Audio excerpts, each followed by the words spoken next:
తండ్రి అయిన దేవునికి మహిమ కలుగును గాక. ప్రభును ప్రియ రక్షకుడైన యేసుక్రీస్తు నామంలో సహోదరి సహోదరులందరికీ హృదయపూర్వకమైన వందనాలండి. చిన్న ప్రార్థన చేసుకుని కార్యక్రమం ప్రారంభించుకుందామండి. పరిశుద్ధుడైన ప్రియ పరలోక తండ్రి, మహోన్నతుడా, దయగలిగిన తండ్రి, గత కాలమంతా నీ పిల్లలైన మమ్మల్ని అందరినీ భయంకర దుర్దినాల్లో మీ కృపచేత కాపాడి నేటికిచ్చిన క్షమను బట్టి కృతజ్ఞతలు తండ్రి. సమయంలో మా నాయన పరిశుద్ధ గ్రంథమైన బైబిల్ అర్థం చేసుకుంటానికి ఏం చేయాలి అనే అంశాన్ని బట్టి కొద్ది నిమిషాలు నేను మాట్లాడాలని తలుస్తున్నాను తండ్రి. మీ ఆత్మ సహాయం చేయండి. వినబోతున్న ప్రియులైన వారందరూ ఆధ్యాత్మిక బలపడినట్లు వీళ్ళందరినీ మీరు దీవించండి. యావతీ కార్యక్రమం మీ సన్నిధి మాతో ఉంచి నడిపించి మీరు మహిమ పొందమని యేసు నామమున ప్రార్థన అడిగి వేడుకుంటున్నాను మా తండ్రి, ఆమేన్. సమయంలో మనం ఒక ప్రత్యేకమైన అంశాన్ని బట్టి కొద్ది నిమిషాలు మనం మాట్లాడుకుంటూ ప్రయత్నం చేద్దామండి. ఏంటా ప్రత్యేకమైన అంశము అంటే, ప్రియమైన వర్లరా, పరిశుద్ధ గ్రంథమైన బైబిల్ అర్థం చేసుకోవటానికి ఏం చేయాలి అనే అంశాన్ని బట్టి కొద్ది నిమిషాలు క్లుప్తంగా ఆలోచించడానికి ప్రయత్నం చేద్దామండి. పరిశుద్ధ గ్రంథాన్ని అర్థం చేసుకోవాలని అనని ఆలోచించడం తప్పు కాదు. కానీ ఆ అర్థం చేసుకుని ఆలోచించిన ఆలోచన దైవ చిత్తానుసరణ క్రమానుసారంగా వెళ్ళినట్లయితే అప్పుడు తప్పనిసరిగా నీ ప్రయత్నం ఫలిస్తుంది. నువ్వు అర్థం చేసుకోవాలనేటువంటి గ్రంథం అర్థం చేసుకున్న ఆత్మ జ్ఞానాన్ని కూడా మనం పొందుకుంటామని ప్రభుని బట్టి మీకు జ్ఞాపకం చేస్తున్నా. సమయంలో ఒక వాక్య భాగాన్ని చదువుకొని మనం ముందుకు వెళ్ళటానికైతే ప్రయత్నం చేద్దాం. దానికంటే ముందుగా ఒక మాట నాకు చెప్పనండి అర్థం కావటానికి. ఒక ఫ్యాక్టరీ కానీ ఒక కంపెనీ కానీ మనకు తెలియాలి అంటే, ప్రియమ దేవుని పిల్లలారా, మనిషి ఆ ఫ్యాక్టరీ దగ్గరికి వెళ్ళి పైన కనబడుతున్న బిల్డింగ్ అంతా కూడా చూసి, లేక దాని గురించి ఏవేవో విని, ఆ బోర్డులు, ఆ విధానము, అంత పెద్ద బిల్డింగ్ చూసినంత మాత్రాన ఆ ఫ్యాక్టరీలో లోన్ ఏం జరుగుతుందో, ఏమవుతుందో, ఏంటో, ఆ ప్రొడక్ట్ ఏంటో ఆ వ్యక్తికి మాత్రం అర్థం కావడానికి అవకాశం లేదు. సో మరి ఏం చేయాలి అని అంటే, తప్పనిసరిగా ఫ్యాక్టరీ గురించి తెలుసుకోవాలి, ఆ కంపెనీ గురించి నువ్వు తెలుసుకోవాలి అని అంటే తప్పనిసరిగా ఫ్యాక్టరీ లోనికి వెళ్ళాలి. లోనికి వెళ్ళి అన్నీ కూడా పరిశీలన చేసి, ఎవరు స్థాపించారు, ఎప్పుడు స్థాపించారు, దీని ముడి సరుకు ఎక్కడి నుండి వస్తుంది, దీని ప్రొడక్షన్ ఎలా తయారవుతుంది, ఇది ఎలా మార్కెటింగ్కి వెళ్తుంది, లాభ నష్టాలు ఏంటి, అక్కడ వర్కర్స్ తీరు ఎలా ఉంది అని ఇట్లాంటి విషయాలన్నీ కూడా పరిశీలన చేసి జాగ్రత్తగా చూసినప్పుడు మాత్రమే ఆ కంపెనీలో ఏం జరుగుతుందో ఒక అవగాహన కలిగిన వ్యక్తిగా ఉండటానికి అవకాశం ఉంటుంది. అలా కాకుండా మళ్ళీ చెప్తున్నాను, బయట భాగం చూసినంత మాత్రానికి ఏమీ కూడా అర్థం కాదు. లేదు, ఒకవేళ సగం నుండి చూసినా ప్రారంభం ఏంటో అర్థం కాదు, లేకపోతే సగం నుండి పైకి ప్రారంభాన్ని చూసినా ముగింపు ఏంటో అర్థం కాదు. సో టోటల్గా ఆ కంపెనీ అంతా కూడా లోనికి వెళ్ళి పరిశీలనాత్మకంగా చూసినప్పుడు మాత్రమే ఆ ఫ్యాక్టరీపై, ఆ యొక్క కంపెనీపై నీకు చక్కటి సదుద్దేశం అది గ్రహించిన వ్యక్తిగా ఉండటానికి అవకాశం ఉంటుంది. లేకపోతే ఎవరు చెప్పిన మాటలు విను, బాగా చెప్పేలా కంపెనీ గురించి మంచి పేరు ప్రఖ్యాతలు ఉన్నాయిలే అనుకో, వినేసినంత మాత్రాన కూడా దాని పరిపూర్ణమైన నమ్మకత్వం చాలా పరిమాణం మనకు రాదు. కనుక తప్పనిసరిగా మనం ఏం చేయాలి, లోనికి వెళ్ళి చూడాల్సిందే. ఈ మాటను బేస్ చేసుకొని ఏమండి, ఇప్పుడు దైవ గ్రంథాన్ని మనం ఎలా అర్థం చేసుకోవాలి అనేది కొద్దిగా వివరణాత్మక వెళ్ళటానికి మనం ప్రయత్నించేదామండి. అలాగే ఫ్యాక్టరీ పైభాగాన్ని చూసి ఎలాగైతే దాని లోన్ ఏం జరుగుతుందో మనకు అర్థం కాదో, అలాగే చూడండి, ఇదిగో ఈ నల్లట, ఈ విధానంగా చూసి బైబిల్లో ఏముందో అని ఆ బైబిల్ అట్ట చూసినంత మాత్రానే, ఆ గ్రంథం యొక్క ఎత్తు లావు చూసినంత మాత్రం బైబిల్ అర్థం కాదండి.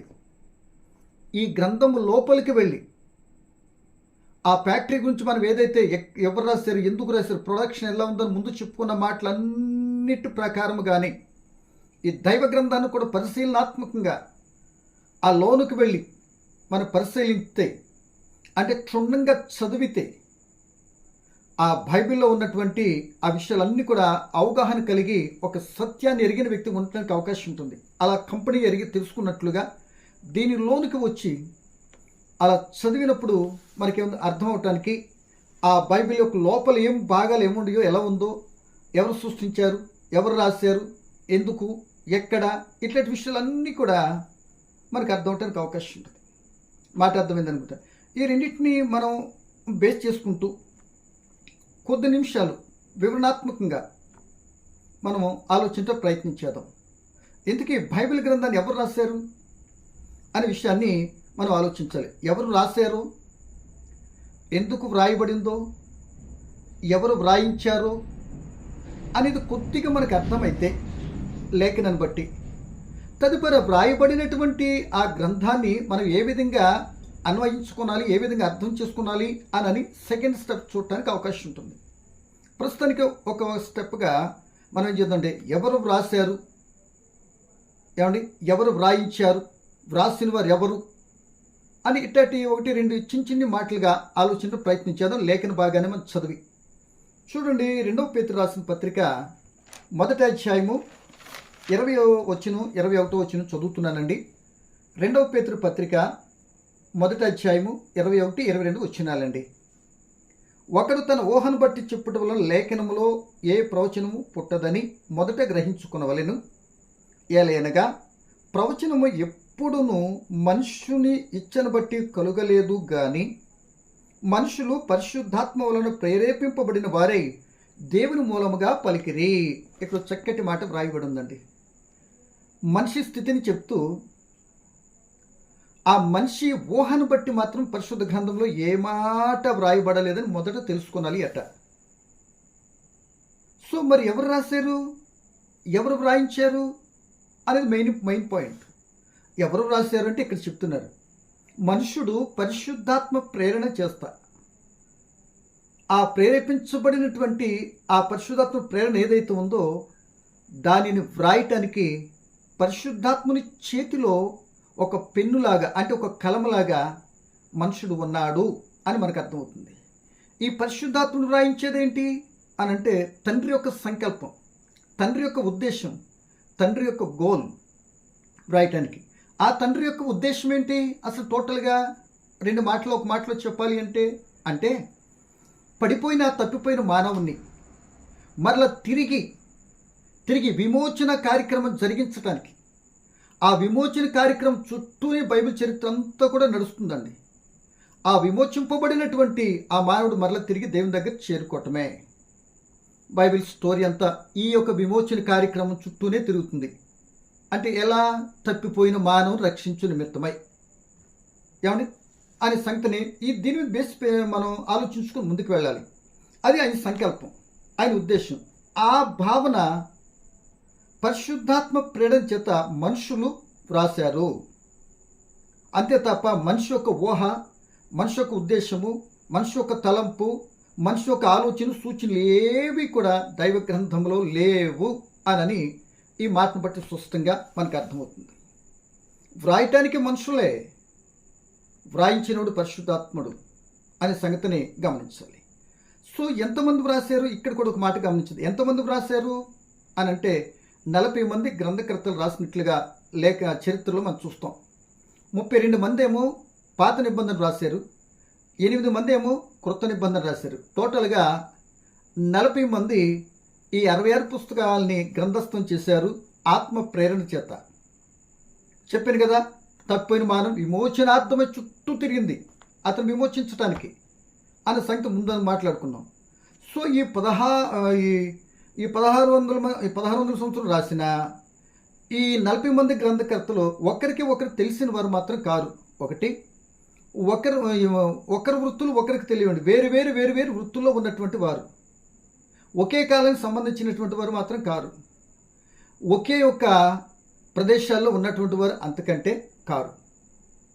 దీన్ని రాసినటువంటి వారు రాజులు ఉన్నారు, యాజకులు ఉన్నారు, ధనికులు ఉన్నారు, దరిద్రులు ఉన్నారు, పశువుల కాపర్లు ఉన్నారు, గొర్రెల కాపర్లు ఉన్నారు, పండితులు ఉన్నారు, పామర్లు ఉన్నారు, చేపలు పట్టేవారు ఉన్నారు, పశువుల కాపర్లు కూడా ఉన్నారు. ఇంతమంది వ్యక్తులను పరిశుద్ధాత్ముడు ఏం చేసింటే వాళ్ళని వాడుకొని ఆ గ్రంథస్థం చేసినట్లుగా లేఖనాల్లో మనం చూస్తున్నామండి.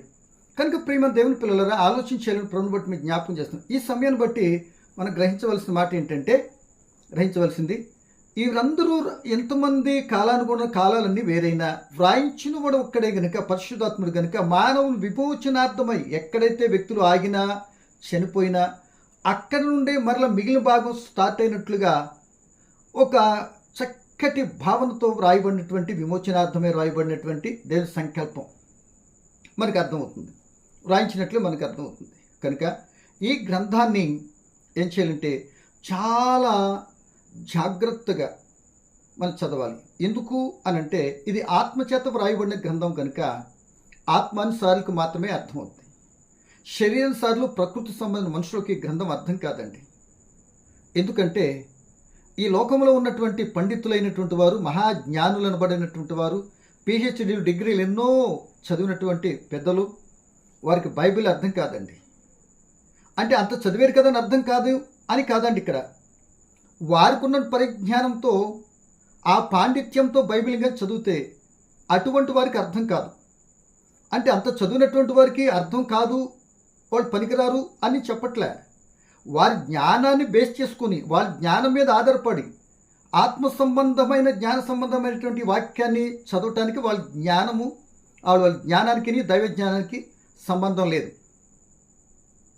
సో ఆ వ్యక్తి ఆ జ్ఞానం అనుకున్న దాన్ని, లోకంలో సృష్టింపబడినటువంటి దాని నుండి వచ్చిన జ్ఞానం అతనిదైతే, ఆ పండితులదైతే, దేవుని పిల్లలు దేవి జ్ఞానము ఆ సృష్టించినటువంటి అన్నిటికీ పైన ఉన్నటువంటిది దేవుని జ్ఞానం. మరి దీనికంటే అది బెటర్ కదా. అది అర్థం కావాలంటే ఈ పండితులు అనబడేటువంటి వీళ్ళందరినీ పౌలు గారు ఏమన్నారంటే, ఈ లోక జ్ఞానం వెర్రి జ్ఞానము, వీళ్ళు వెర్రి జ్ఞానం చేత దేవుని ఎరుగుకున్నారు, గ్రహించలేకపోతున్నారు అంటాడు. ఏంటి? ఆ వెర్రెటువంటి లోక జ్ఞానాన్ని విడిచిపెట్టి దైవ సంబంధమైన జ్ఞానం వైపు వచ్చి, ఆ దైవ సంబంధమైనటువంటి విధానంలో ఆత్మ నడిపింపుతో ఈ గ్రంథాన్ని చదివితే ఆ వెర్రి వాళ్ళు కూడా మరి పండితులు అవటానికి, జ్ఞానవంతులు అవటానికి, వాళ్ళ బ్రతుకు ధన్యకరం మారటానికి అవకాశం ఉంటుంది అనే సంగతిని గమనించాలి. సో ఇప్పుడు మనం ఆలోచిస్తున్నటువంటి ఆలోచన, ఈ గ్రంథం అర్థం కావాలి అని అంటే తప్పనిసరిగా మూలం ఏంటో అంటే ఎవరికి అర్థం కాదో చెప్పానండి. ఇప్పుడు మనం ఏం చేయాలి? ఇప్పుడు అది అర్థం చేసుకోవాలంటే ఏం చేయాలి? అర్థం చేసుకోవాలంటే ఏమండి, వాక్యము కొంత అచ్చట కొంత ఇచ్చట వస్తుంది అని యెషయా గారు కూడా మనకు చెప్తారు. యెషయా 28, యెషయా గ్రంథము 28 13 వచ్చి చివరి భాగాన్ని చదువుతున్నానండి. యెషయా గ్రంథము 28 13 వచ్చిన చివరి భాగం అండి. ఆజ్ఞ వెంబడి ఆజ్ఞ, ఆజ్ఞ వెంబడి ఆజ్ఞ, సూత్రం వెంబడి సూత్రము, సూత్రం వెంబడి సూత్రము, కొంతచ్చట కొంత ఇచ్చట యెహోవా వాక్యము మీకు వచ్చును. అంటే ఆయా కాలాల్లో వ్రాయబడినటువంటిది కూడా కొంత అచ్చట కొంత ఇచ్చట వస్తుంది. ఏమండి, ఆ అచ్చట ఇచ్చట ఉన్నదాన్ని క్రమానుసారంగా చదువుకుంటూ వెళ్ళినటువంటి ఆ ఆత్మానుసార చదువుతున్న వ్యక్తి అక్కడిది ఇక్కడిది అంతా కూడా సమన్వయపరుచుకొని ఆ గ్రహించి దేవి చిత్తమేమో మరి తెలుసుకోవటానికి అవకాశం ఉంటుంది. అంటే దేవుని గ్రంథం అంతా కూడా ఒకే లైన్లో వ్రాయబడాలి. కొంత అచ్చట కొంత ఇచ్చట ఉంటుంది. ఒకసారి ముందు జరిగిపోయిన స్టోరీ వెనకాల కనపడుతుంది, వెనక జరిగింది ముందు కనపడుతూ ఉంటుంది. అక్కడిది ఇక్కడిది కాలానుగుణంగా, పరిస్థితులకు, అక్కడ సంఘటనలకు అనుగుణంగా మనది సమన్వయపరుచుకుంటానికి చదివే వ్యక్తి ఆత్మజ్ఞాని అయి ఉండాలి. వారికి మాత్రమే వాక్యం అర్థం అవుతుందండి. అంతేగాని అట్ట చూసి లోన ఇది ఉంటుంది అది ఉంటుంది అని లాడరేసేటువంటి వాళ్ళకి వాక్యం అర్థం కాదండి. కనుక ఈ సమయంలో అచ్చట ఇచ్చట ఉంటుంది కనుక దేవుడు తన గ్రంథాన్ని మానవులైనటువంటి వారికి తన గురించి తను చెప్పుకుంటూ, మానవులకి ఎంతవరకు అర్థం కావాలో, తను చేసిన కార్యాలు, తను చేసినట్టు చేయబోతున్న సంఘటనలన్నిటికీ ఎంతవరకు మానవుడికి అర్థం కావాలో, ఎంతవరకు అవసరమో అంతవరకే వ్రాయించాడు. అది చాలు అనుకున్నటువంటి ఎంతవరకు ఇచ్చాడు అది చాలు మనిషికి. ఇంకేయో మర్మాలు ఎక్కడికో చేసేయాలనుకుని కంగారు పడిపోతే అస్సలు దూడిపోద్దన్న సంగతిని చాలామంది గ్రహించట్లేదు ఈరోజు. కనుక సమయంలో ప్రియ దేవుని పిల్లలారా, ప్రేమైన నా సహోదరులారా గమనించాలి. ఇప్పుడు ఇంతకీ ఈ విధంగా అక్కడ ఇక్కడ దొరికిన ఆత్మానుసారంగా ఆత్మజ్ఞానంతో వాక్యము వ్రాయబడిన లోక సంబంధులకి, లోక జ్ఞానులకు అర్థం కాదని తెలిసినా ఇప్పుడు ఇంతకీ దైవ గ్రంథాన్ని నీకు అర్థం కావాలంటే ఏం చేయాలి? ఈ ఒక్క మాట చెప్పుకొని ముగించుకోవడానికి అర్థం మనం ప్రయత్నిద్దామండి. నీకు నాకు అర్థం కావాలంటే ఒక సూత్రం ఉందండి. ఏంటి ఆ సూత్రం అంటే దీన్ని కొద్దిపాటి చిన్న వివరణ చూడండి. నువ్వు ఉపవాస ప్రార్థన చేసినా కనిపెట్టినా మొర్ర పెట్టినా దీక్షలు చేసినా ఏమండి మాట్లాడు ప్రభువా, నాతో నీ యొక్క దర్శనం చూపించు నాయన, నువ్వు నాకు చెప్పేయాలి నాయన, నాకు ఇలా చేసేయాలి నాయన అని నువ్వు ఎన్ని దీక్షలు అయిందంటే చూడండి, ఎంత మొరపెట్టుకుంటూ ఉన్నా ఇదే రూట్లో నీవు ఉంటే ఎప్పటికీ బైబిల్ అర్థం కాదు. వెంటనే మీకు కోపం వచ్చేస్తాయి. అదేంటండి ప్రార్థన ఇవన్నీ లేకుండా బైబిల్ అన్నట్టుంది కదా. నేను చెప్పేది వాస్తవం. ఇవి సెకండరీ. ముందు ఫస్ట్ జరగాల్సింది ఒకటి ఉంది. దేవుని యొక్క గ్రంథాన్ని ఏమండి, ఈ యొక్క గ్రంథాన్ని దేవుడు నీకు నాకు ఇచ్చాడు. ఉదాహరణ ఏమండి, ప్రార్థన చేస్తేనే కాదు. ఇప్పుడు ఫ్యాక్టరీ అనుకున్నా కదా, ఇక్కడ బయట కూర్చొని ఆ ఫ్యాక్టరీలో ఏదోలా ఓనర్ గారు ఆ ఫ్యాక్టరీ ఉందన్నా తెలియపరచండి చేయండి అన్నాం అనుకోండి, ఆ ఓనర్ గారు వచ్చిన ఫ్యాక్టరీలో తెలియపరుస్తాడా? అలా ఎలా ఉందో ఏంటో ఫ్యాక్టరీ బయట కూర్చొని ముందు అనుకున్న దాన్ని చెప్తున్నానండి. అలా నాకు అర్థమైపోవాలి అంటే అర్థమైపోద్దా? కానీ ఏం చేసాం, ఫ్యాక్టరీలోకి లోనికి వెళ్ళి పరిశీలించిన తర్వాత గ్రహించామన్నాం కదా. అలాగే లోనికి మనం కూడా లోనికి వెళ్ళాలి. ఈ 66 పుస్తకాలు నీ చేతికి ఇచ్చాడంటే దాని లోనికి వెళ్ళి చదవటం ప్రారంభించాలి. దాన్ని తెలుసుకుంటానికి అన్వేషించాలి, కృషి చేయాలి, పట్టుదల ఉండాలి. అదేమీ లేకుండా బైబిల్ ఎప్పటికీ అర్థం కాదండి. కనుక అలా కృషి చేయకుండా దేవుడా దేవుడా ఇంకేముంది అని నాకు తెలియపరిచే నాకు గ్రహించేటట్టుగా ఈ రాత్రి నీకు ఏమండి, ఎందుకు నువ్వు అంతకు ప్రభా అని పిలుస్తావు? ఎందుకు? నేను చెప్పిన మాటలు ఉన్నాయి కదా, నేను చెప్పినట్లు చేయి. ఇదిగో ఈ గ్రంథాన్ని చేతికిచ్చాను కదా, దీన్ని మూసేసి ఇక్కడ పెట్టి ప్రభా నాతో మాట్లాడు, నాకు అర్థమయ్యేలా చేయి, ఇంకోలా చేయి నీకు మొరపెట్టేసుకుంటానంటే పిచ్చోడా, ఆల్రెడీ నీ చేతిలో గ్రంథం పెట్టాను కనుక కళ్ళు తెరిచి బుద్ధి తెచ్చుకొని ఆత్మ సంబంధ విధానంలో నేను చెప్పిన మాట చదువు. నా మనసు ఏంటో, నా ఉద్దేశం ఏంటో, నా యొక్క ప్రణాళిక ఏంటో, నేను ఏ విధంగా రక్షిస్తానో, ఏ విధంగా కాపాడుతానో, నీ కష్ట నష్టాలు ఏ విధంగా తప్పిస్తానో టోటల్గా ప్రతిదానికి ఒక క్రమాన్ని పెట్టేశాను. అదేంటి నీవు అనుకున్న ఉద్దేశం ప్రకారం నాకు అది కావాలి ఇది కావాలంటున్నావేంటి? నీకేది ఇవ్వలేదు, ఏది చెప్పలేదు, ఏది చెందలేదు. నీకే తెలుసుకోవాలనుకుంటే ఇదిగో నీ గ్రంథం ఇచ్చాను కదా నీ చేతిలో, చదువు, చదివించుకో, నేర్చుకో. అంతేగాని దీన్నేమో చాలా పర్యాలు అక్కడ ఒక మొక్క అక్కడ మొక్క చదువుతారు. ఒకటి ఈ దగ్గర తీసుకొని తల కింద పెడితేనంట మొత్తం అంతా తలలోకి ఎక్కేద్దంట. ఇది ఎక్కడ న్యాయం అండి? అసలు ఎక్కడ ఉందా బైబిల్ ఇలాంటి మాటలు అనేటువంటి మరి పిల్లలు కూడా లేకపోలే. అది కరెక్ట్ కాదు. దైవ గ్రంథాన్ని మనం ఎప్పుడే దేవుడిచ్చిన ఈ గ్రంథాన్ని పక్కన పెట్టేసి తల కింద పెట్టుకొని ఎక్కడో పెట్టేసి ఇక్కడ చేసి అక్కడ చేస్తే కాదు. ఇది ఇచ్చింది ఎందుకు నీకు? నీ మాన్యువల్. నీ మనిషి యొక్క ప్రతి ఒక్క స్థితిగతులను ఏ విధంగా ప్రవర్తించాలి, ఎలా ఉండాలి, ఎలా బ్రతికితే పరలోకం వస్తావు. నీ కొరకు దేవుడు ఏ గొప్ప కార్యనే ప్రణాళికని ఏర్పాటు చేస్తాడు. ఆ ప్రణాళిక నువ్వు నడుస్తూ ఆ ప్రణాళికలో నువ్వు బద్ధుడివై ఉన్నానా లేదని తెలియనిది మాన్యువల్. ఇది నీ కరెక్ట్గా ఈ సృష్టి మన జీవితాలు సక్రమంగా పని ఎలా చేస్తున్నాయని తెలుసుకోవడానికి మాన్యువల్ తెలుసుకోకుండా ఇప్పుడు ఇక్కడ పెట్టవలసిన ప్లగ్ అక్కడ పెడితే ఫీజు కొట్టేస్తుంది కదా, చేసిన పని వృధా అవుతుంది, మెటీరియల్ వేస్ట్ అవుతాయి. కరెక్ట్ కాదు. ముందు బైబిల్ని ఇవన్నీ చేస్తేనే కాదు, ముందు బైబిల్ వ్యక్తి చదవాలి. యేసు ప్రభువు వారు చెప్పినది చదవాలి.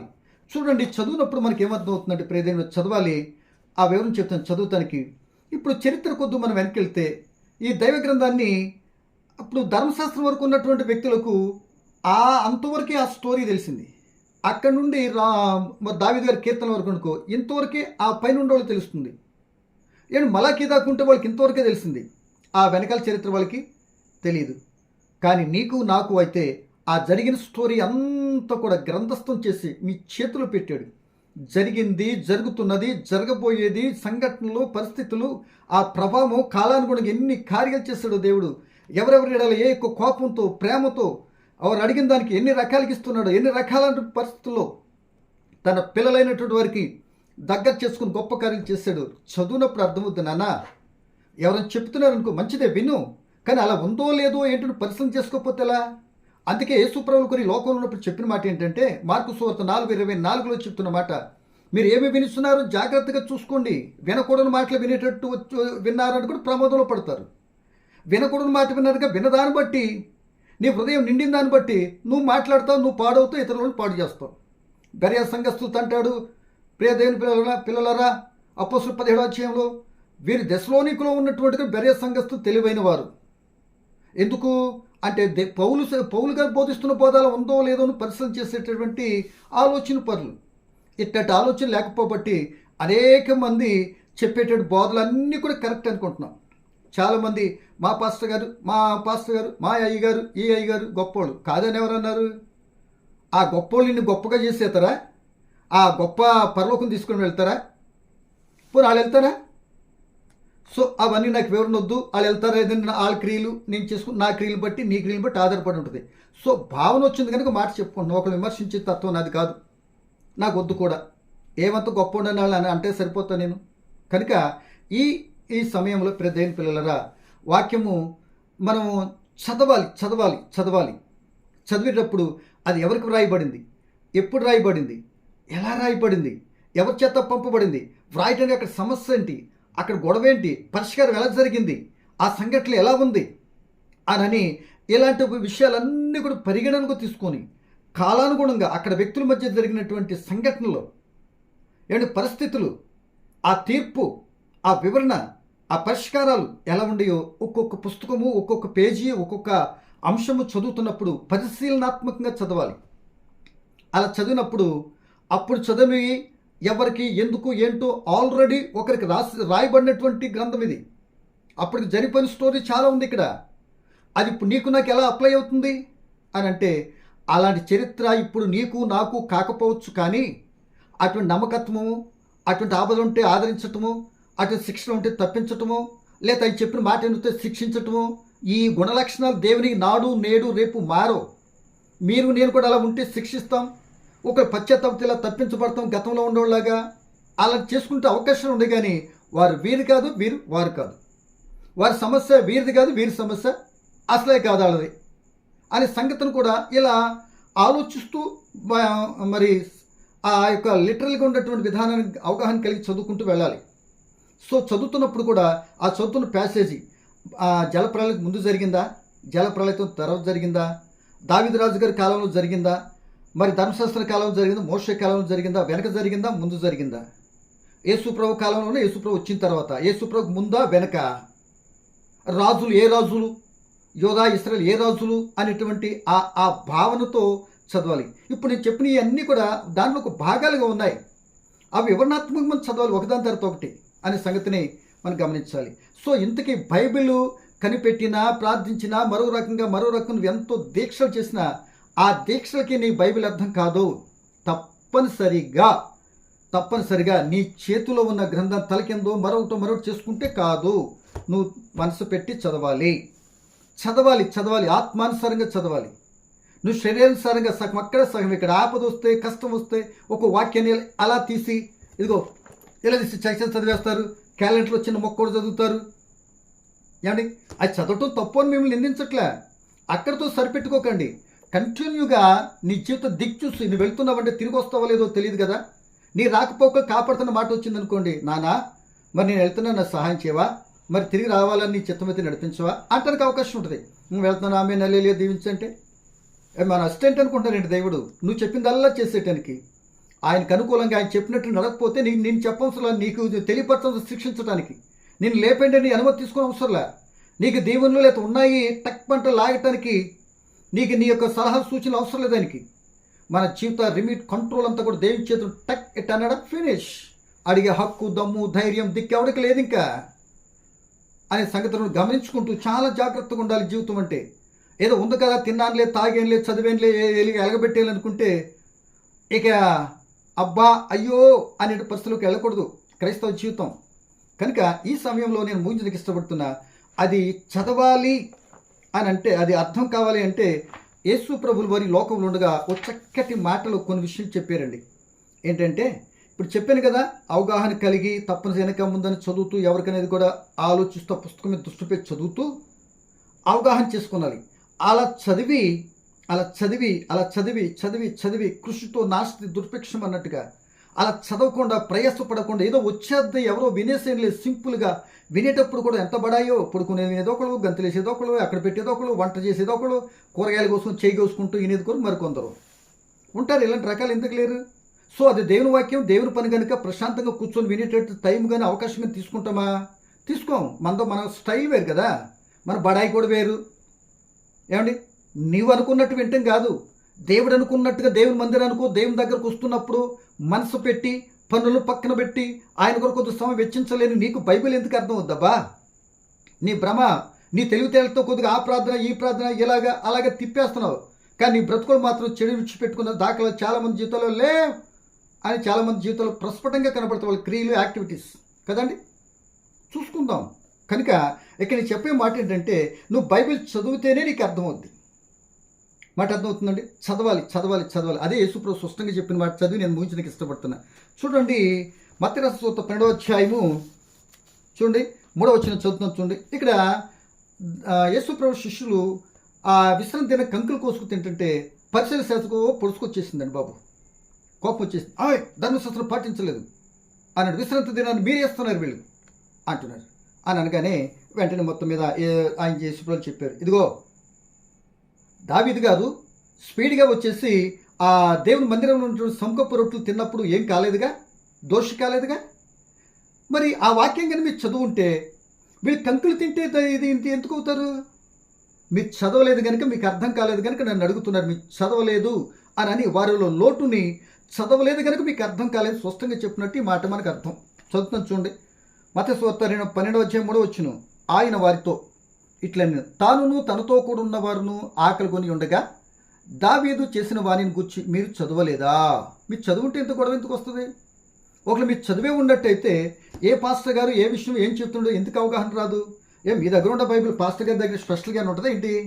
నీ దగ్గర ఏది ఉందో వింటున్న వాళ్ళ నా దగ్గర అదే, ఇంక తేడాలేమి ఉండవు. కానీ మనం చదవము. లేకపోతే దేవుడు పక్షపాతి కాడు. నువ్వు ప్రయాసపడితే నీ క్రైస్తత్వంలో నువ్వు కూడా సువార్త చెప్పాల్సిన బాధ్యత ఉంది. అది కూడా చేయట్లేదుగా.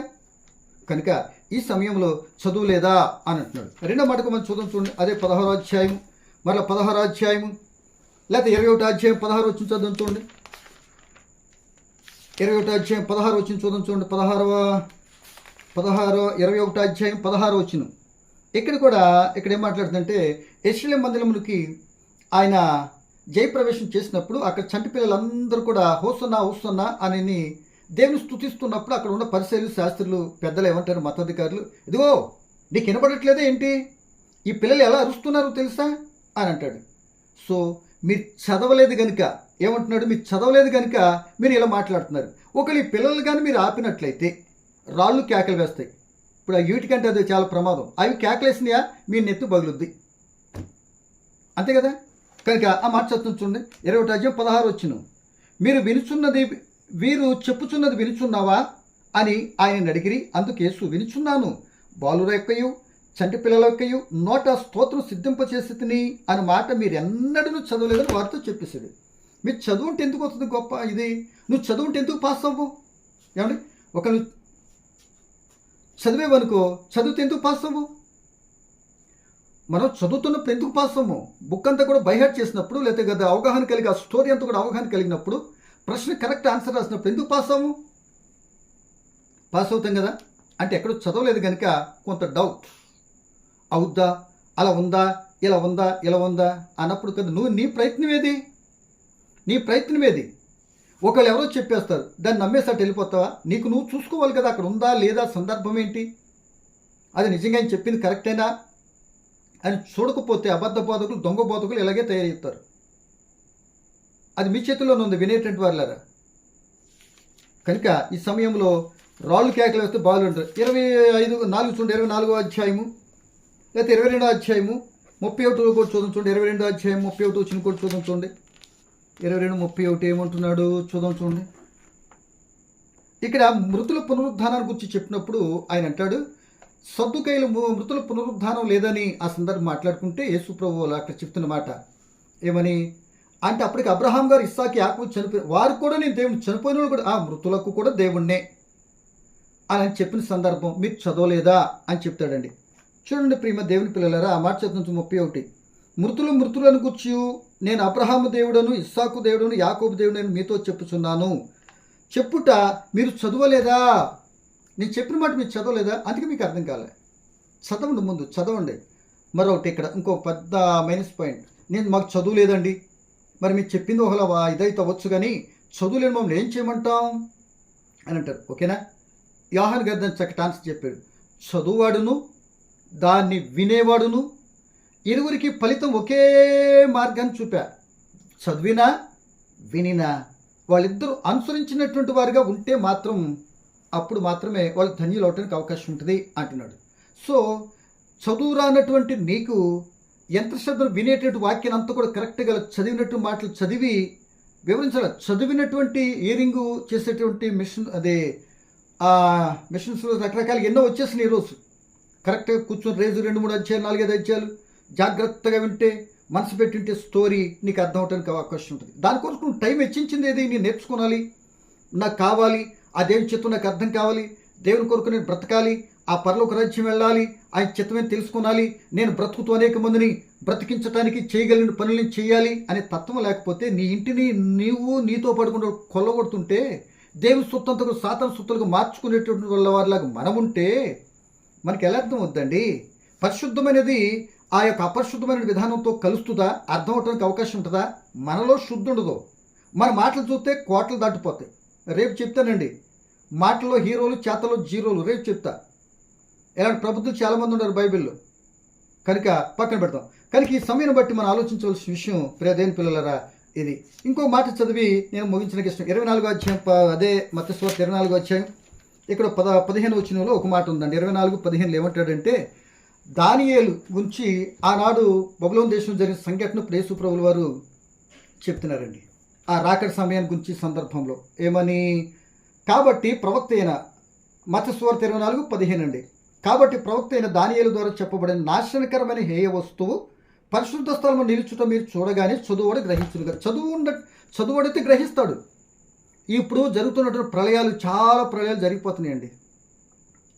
ఏమంటే చైనా భూకంపం, అది వర్షాలతో మునిగిపోతుంది. నేను దాకా దుబాయ్ మునిగిపోయిందండి, మొన్న తెలంగాణ మునిగిందండి, అంతకుముందు మెడ్రస్ మునిగిపోయిందండి.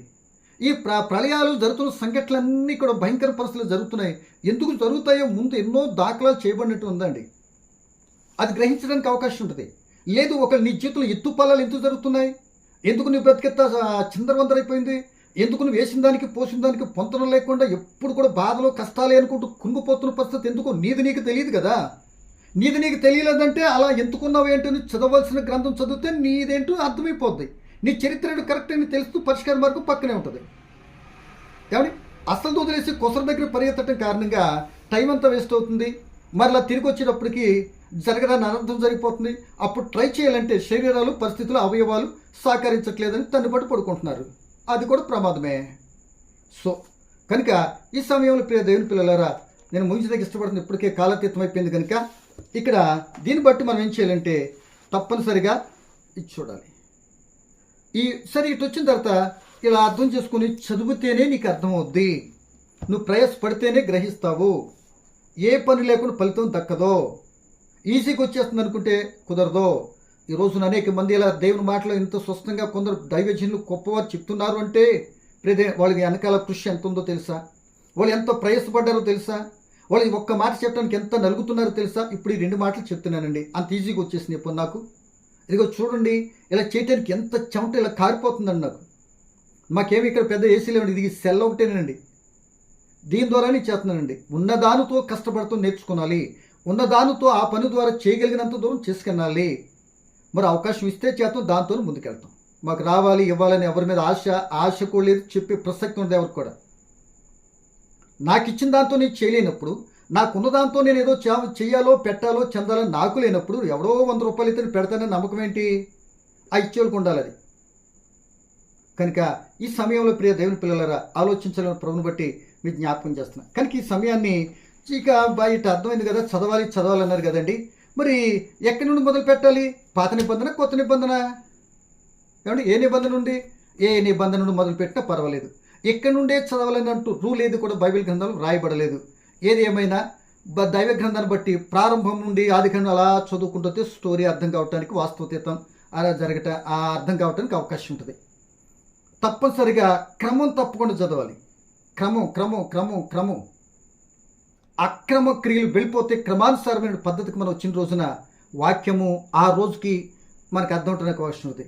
మానవుని యొక్క బుర్ర ఎంతవరకు ఎలా పనిచేస్తో సీరియల్ తీసేటటువంటి ప్రబుద్ధులకు అర్థమైపోయింది కనుక కరెక్ట్గా అరగంట చూపించి రేపొద్దున కసక్కినాన్ని పొడిచినట్టు పెట్టేసి రేపొద్దున వీటి చరిత్ర మనం చూద్దాం అనేటప్పటికి గుడ్లు అప్పగించేసి మొత్తం పని అప్పగించే టీవీ ముందు కప్పలాగా కూర్చుండిపోతారు.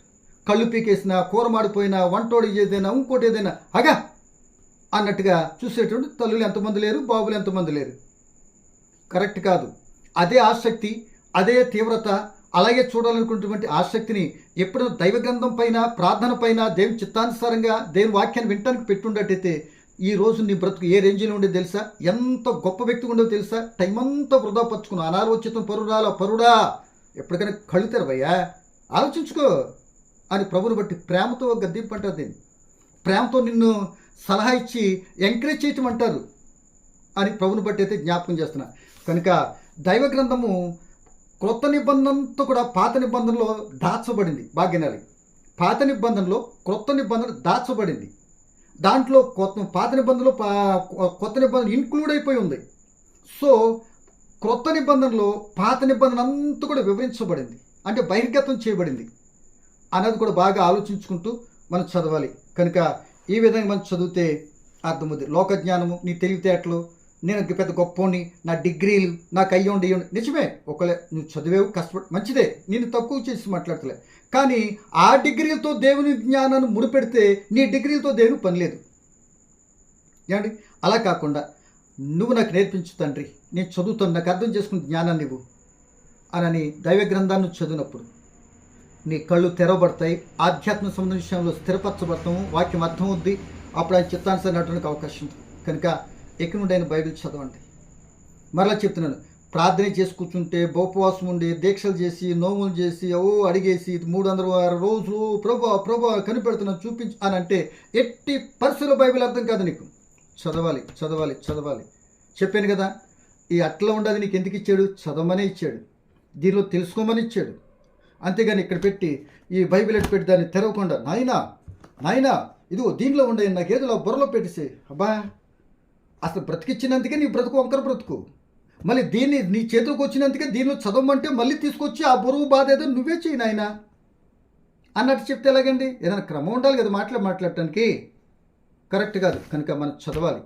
అలా చదివితే చదువువాడు గ్రహిస్తాడు, ధన్యుడవుతాడు, ఆ పరం చేరతాడు. లోక సంబంధం వెర్రి జ్ఞానం, వెర్రి తలంపుల పరిస్థితి నుండి విడిపించబడతాడు.